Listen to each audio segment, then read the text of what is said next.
pamoja au ndio tutafanyaje? Kuridhika kwetu kwanza, ujue awali tuliomba mchanganuo na majina.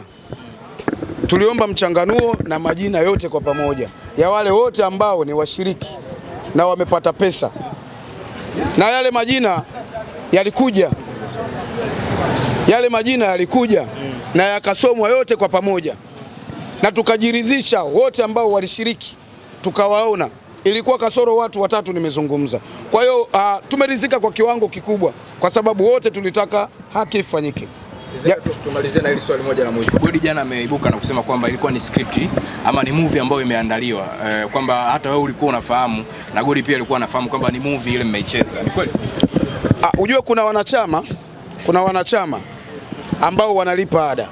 Hawa wanachama kwa kile walichokiona walihitaji kuona maelezo mazuri ya kueleweka ambayo yatawatoa wao kwenye hiyo sintofahamu. Kumbuka tukio lilitokea, lilikuwa ni tukio la pesa, tukio ambalo linahitaji maelezo ya kueleweka ili kuwaondoa hofu wanachama, umeelewa? Kwa hiyo hichi tulichozungumza ni sahihi kabisa, ni mchezo ambao ulikuwa unawahitaji mashabiki wale ambao tunasema mashabiki wenye mvuto ambao wamekuwa wakizungumza sana mitandaoni. Ilikuwa ni mechi iliyoandaliwa na baadaye ikasapotiwa na serikali, tukaja tukapata kile kiwango cha pesa. Kwa hiyo katika upande wetu sisi watu wa Yanga, mashabiki wa Yanga, mgawanyo ulikwenda kwenye hali ambayo ilikuja ikawa sintofahamu, lakini tulihitaji sisi maelezo ya kutosha kuhusiana na zile fedha, na maelezo yalikuja yakatoka siku ya jana. Labda tu niwaambie wale ambao walikuwa wanauliza, kuna sehemu nilizungumza kuhusiana na milioni 1 ambayo alichukua Peter Baba Yanga. Ile milioni 1 kwa ajili ya maandalizi ya usafiri na vitu vingine, nayo pia Baba Yanga nimpongeze kwa kiasi kikubwa, kwa sababu amezungumza kwamba ni kiasi gani aliitumia ile pesa. Mchanganuo wake kukodi Costa 1 200,000, Costa zilikuwa 3, ina maana ni 600,000.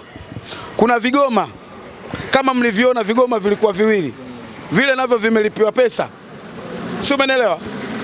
Pamoja na huduma ya madawa kwa ajili ya wagonjwa watakaoumia, injuries zitakazopatikana. Kwa hiyo kwa mlolongo ule takriban 200,000 ilitumika kwenye kununua madawa kwa ajili ya kusolve tatizo ambalo litakuwa limetokea kwenye injury, lakini 200,000 nyingine ikaenda kutumika kwenye vile vigoma ambavyo vilikuja pale uwanjani, ambavyo vilikuwa zaidi ya vigoma 2. Kwa hiyo unaweza ukaona magari 3 kwa 200,000 unapata 600,000, vigoma 2, si umeelewa? Kwa hiyo unakuja kukuta kwamba fedha imemalizika. Umeelewa? Kwa hiyo ametutolea maelezo yote siku ya jana, namna ambavyo alitumia ile pesa na ikaenda vizuri. Kwa hiyo hata Godi pia amekuja kutueleza na kutuletea majina, kitu ambacho cha kuwasaidia wanayanga. Wengi walikuwa wanauliza kwa nini majina ya Dar es Salaam Young Africans, yani ya mashabiki wa Yanga, kwa nini yamekuja kuonekana kwenye mikono ya watu wa Simba ambapo alionekana JB 64 akiyasoma akitetea lile jambo kwa karatasi kwamba imemfikia yeye. Ni watoe hofu mashabiki na wanachama wa Dar es Salaam Young Africans. JB 64 ni shabiki wa Simba, sio shabiki wa Yanga. Hawezi kuwa na majina ya watu wa Yanga. Yule alichokifanya baada ya kuona sisi tuna tofauti zetu na tunachozungumza tunahitaji majina ya wale watu kwa ajili ya kupotosha umma na kutengeneza content zake, aliamua kuchapisha majina fake. Hakuna mtu aliyeona jina pale kwenye kamera kwamba huyu ni Godi, huyu ni Kizinga, hakuna. Ila alichapisha majina yake kwa lengo la kutaka kutafuta mazingira ya yeye kujiweka sawa kwenye lile jambo. Hakuhusika na kitu chochote. Yale majina ni fake ambayo aliandaa JB 64 kwa lengo la kuingilia ule ugomvi. Yale majina sisi hatuhusiki nayo. Majina yalikuwa kwa Peter na Godi, lakini yale majina pia yaliwasilishwa jana kwenye kikao chetu cha namna gani tunaweza tukaliendea jambo. Tuwapongeze viongozi wetu, wametuweka sawa jana, tumefurahi kwa pamoja. Tumpongeze sana Ali Shabani Kamwe mapokezi ya lile jambo na mimi namna nilivyowasilisha. Ikatokea taharuki ile, nikiwa kama sehemu ya kutetea wale ambao walikuwa hawajapata kile ambacho walitakiwa kufanyaje kukipata. Lakini pia kumbukeni, hii ni pesa. Hata ukimsikia waziri, naibu waziri Makonda amezungumzia namna ambavyo ametoa fedha kwa wachezaji wetu baada ya kupata goli moja, mgawanyo wa ile pesa ili kila mmoja afanyeje apate, na ameifafanua vizuri. Kwa hiyo hata sisi tukaomba ufafanuzi juu ya ile pesa imetolewa vipi, imegawanyika vipi, kiasi kwamba ilileta taharuki.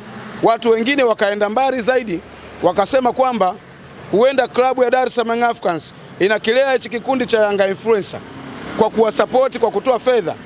Ni watoe hofu wapenzi, wanachama wa timu ya Dar es Salaam Africans.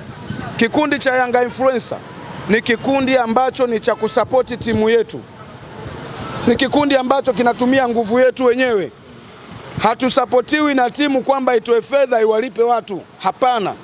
Sisi hatupo kwa ajili ya kulipwa na timu, sisi tupo kwa ajili ya kuisapoti timu. Ni kikundi cha ushangiliaji na sapoti ya timu kama vilivyo vikundi vingine vinavyosapoti timu yetu ya Dar es Salaam Africans. Kwa hiyo ni waondoe hofu, hakuna mkono wowote wa Dar es Salaam Africans wa kutoa fedha ya aina yoyote kuwapatia Yanga Influencer. Zaidi, Yanga Influencer imekuwa ikitafuta wadhamini wa kutusapoti kuelekea sehemu mbalimbali. Unaweza ukaona labda kwenda Malawi, kwenda wapi, wanakwenda wawakilishi 5. Ni sapoti tunakuwa tumeipata kutoka kwa wadhamini mbalimbali. Kwa hiyo tuwaondoe hofu wale wanachama wanaodhani kwamba Yanga inatoa fedha kutupatia sisi, hapana. Tunarudi kwenye ule mgawanyiko wa ile fedha. Tuliomba watueleze namna ambavyo wameigawa ile pesa. Mrejesho wa ile pesa ukaleta utata kidogo, kiasi kwamba yakaja kutokea yale yaliyokuja kutokea. Tuwaambie wana Yanga, ile ni fedha ambayo ilitolewa na shabiki. Tukiwa tunaingia uwanjani kabla ya mchezo, hatukujua kama kutakuwa kuna zawadi yoyote, narudia. Lakini baada ya kuwa mchezo umekwenda na kutangazika zaidi sana, akatuahidi na akatoa fedha. Kwenye ule mgao wa ile pesa ndo kulipokuja kuleta shida. Lakini sisi tuliomba watupatie namna gani wameweza kugawa. Baada ya sintofahamu, tuliweza kuitwa na viongozi wetu, Ali Shabani Kamwe kama msemaji, mzee wetu mzee Shabani, huyu ni mratibu mkoa, na kutoka kwenye idara ya wanachama na mashabiki kaka yetu Lugola, chini ya mkurugenzi wa idara ya wanachama na mashabiki Ibrahim Samuel, na wajumbe kadha wa kadha. Tuliweza kuitwa siku ya jana na kusikilizwa zote pande mbili. Malalamiko yetu sisi ilikuwa ni wao watupatie namna gani ya mgawanyo ili watu wengine wapate, kwa kuwa kulikuwa kuna baadhi ya watu walioshiriki hawakupata pesa yao.